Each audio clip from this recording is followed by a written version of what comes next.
So what I'm going to show you is just a blank Word document, and then I'll show you if I had to make up. I'm going to zoom in on this.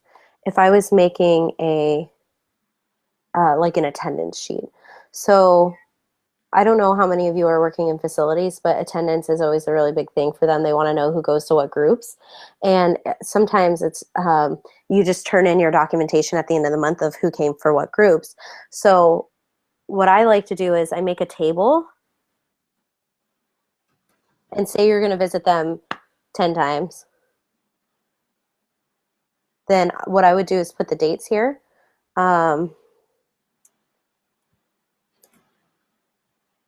then so on. You know, I'm not going to fill that all in. And then I would put the patient's initials here, and then have all the patients listed down. And then instead of trying to, you know, go in here and click in an X and tab over and click in an X, what I like to do is take this little, I don't know if you guys can see my toolbar up here. Can you see that? Mm-hmm. Okay, so this is the checkbox. I just copy it, and then,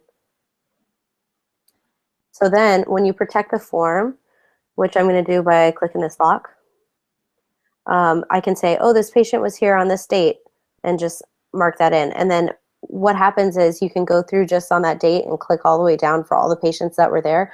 But if a patient wasn't there, then you can leave it off. And that's just I mean, it's a quick way to use these Microsoft form fields. And then when I unprotect it, it's still checked, and I can edit the rest of the paper so that, you know, the formatting, the layout is what I want it to be. But there's checkboxes. This one is a text form field. So if you wanted to have patients' names, where you type them in. And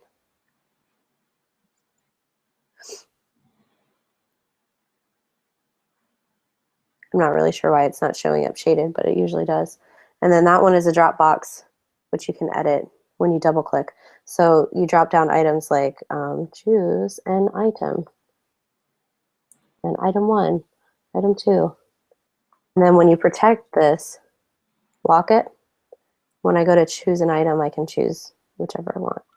So it's super quick to make these forms in Microsoft Word and then just save it to your computer, which is how I keep all of my documentation.